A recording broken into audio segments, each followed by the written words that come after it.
আসসালামু আলাইকুম ভিউয়ার্স, আশা করি আপনার রেসিপিটা ভালো লাগবে। তো আজকে লাউ আর চিংড়ির রেসিপিটা আপনার লগে শেয়ার করলাম।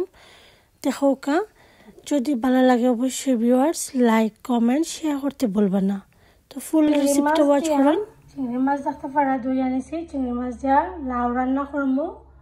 লাউরে ওরকম করে কিউব করে নিছি।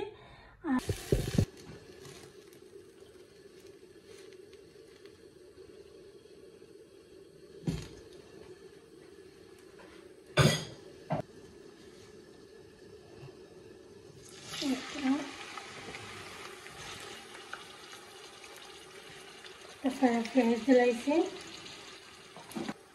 লবণ দিলাম,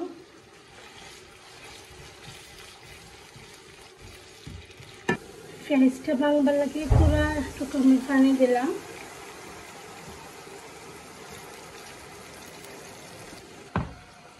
মশলাটা দিলাম, তো আমি হাফ টিস্পুন দিলাম আমি লাউয়ের মাঝে হলুদের পাউডার, আর 1 টিস্পুন দিলাম আমি ধনিয়া পাউডার, আর হাফ টিস্পুন দিব আমি মরিচের পাউডার।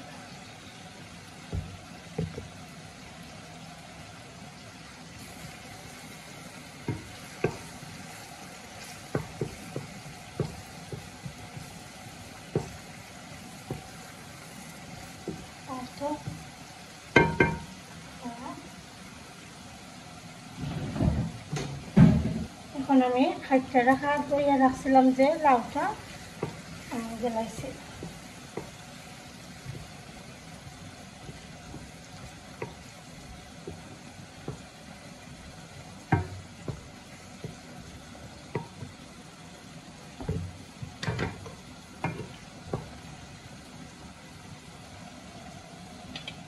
তো দেখতে পারা কাঁচামরিচ দিলাম আমি কয়েকটা,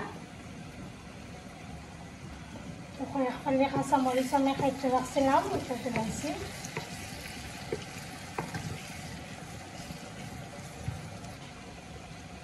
এখন মশলা দিয়ে ঢেকে রেখে দেব।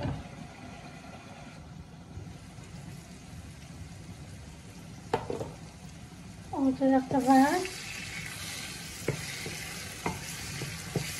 লাউ থেকে কিন্তু পানি বাড়িব কিছু। লাউয়ের লগে এখন চিংড়িটা মশলার লগে বাজি হয়ে যাব হইরা আমি এখন দিলাম চিংড়ি মাছগুলা।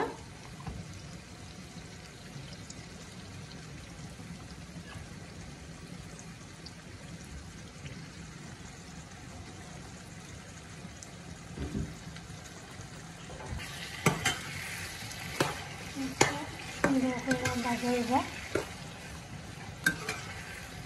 আর এই হলুদের মাঝে অনেক বেশি কালার দেখতে পারা, অল্প একটু আমি জাস্ট হলুদের পাউডার দিছি, এটা খুব বেশি কালার হয়েছে।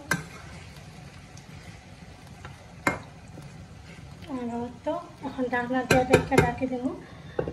আর এখন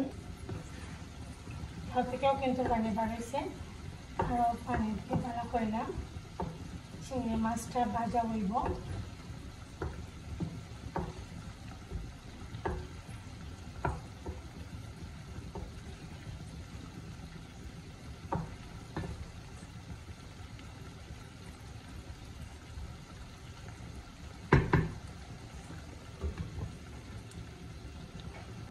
আর এদিকে দেখো লাউটা কিন্তু খুব বেশি সফট, লাউটা একদম নরম হয়ে গেছে। তো আমি এখন তোরা একটু অল্প করে আমি পানি দিব, কেন জল দিব একদম কম করে আমি দিব, বেশি দিতাম না, তো ওরকম থাকবো।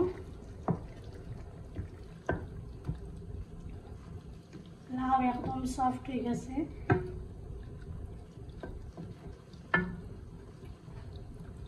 দেখতে পারা অতটুকু থাকবো আমার ঝোলটা।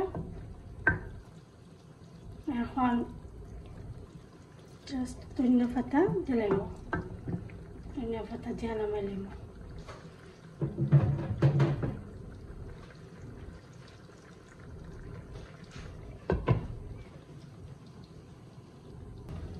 তো লাউয়ের মধ্যে কিন্তু এখন আমি ধনিয়া পাতা দিলাম।